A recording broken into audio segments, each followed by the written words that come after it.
such a Butterfingers? That gives me an idea.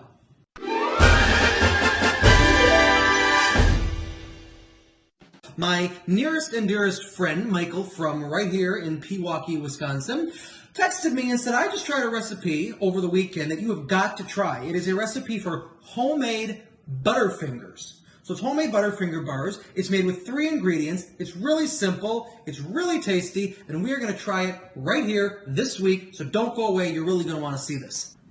Don't forget to do the thing with your hands and not the thing with your face.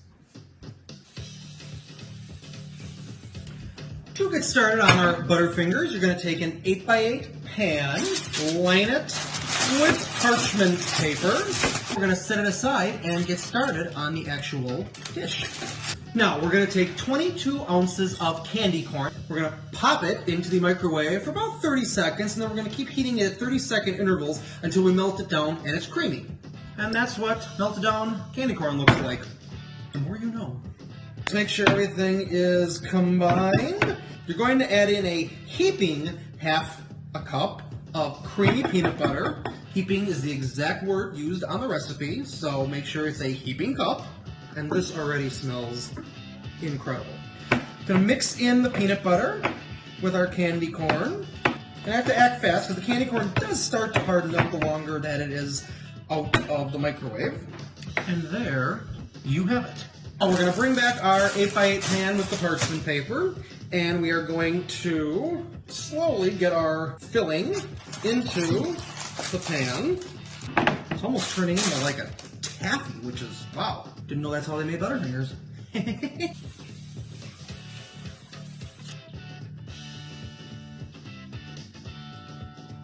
You want to press it down. I use the back of a spoon to kind of smooth it out, even it out.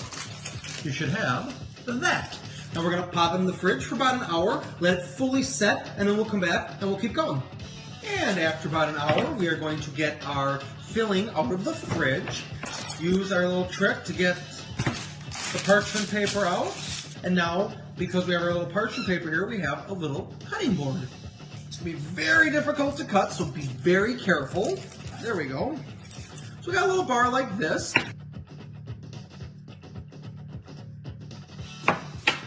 And there we go. We've got some miniatures, we've got some kind of average size, we've got some fun size, which are actually wider, and then we've got some king size, or the king size appetites. Now, we are going to put our nougat aside, and we're going to take 2 packages of milk chocolate baker's chocolate, baking chocolate. We're going to put it in a microwave-safe bowl. We're going to pop that in the microwave for a little while to melt it down, again, stirring at regular intervals to make sure it all melts down well.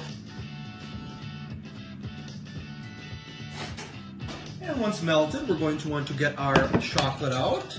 Get everything there we go. So we're going to take one of the miniatures. We're going to put it on a spoon. I've been using a slotted spoon. You'll see why in a minute. We're going to put it into our chocolate. We are going to take it out. See where the slotted spoon comes in handy because any of the excess chocolate will drain through. We're going to put it onto our cooling rack, and we're going to let the chocolate harden.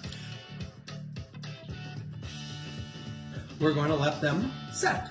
And once they've hardened, we can get them off of our cooling rack.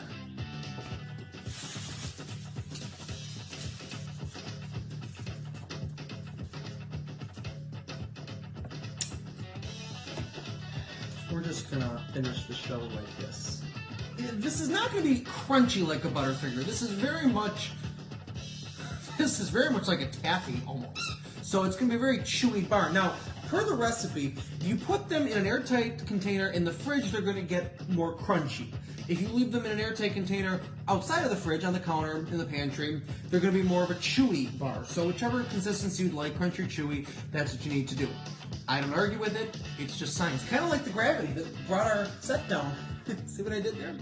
Anyway, I'm not going to try one. I gave up sweets for Lent, so I'm not having any sweets. I'm not going to be trying anything between now and Easter. So with chocolate and peanut butter, I can't imagine these are bad. So whip these up at home. Give them a shot.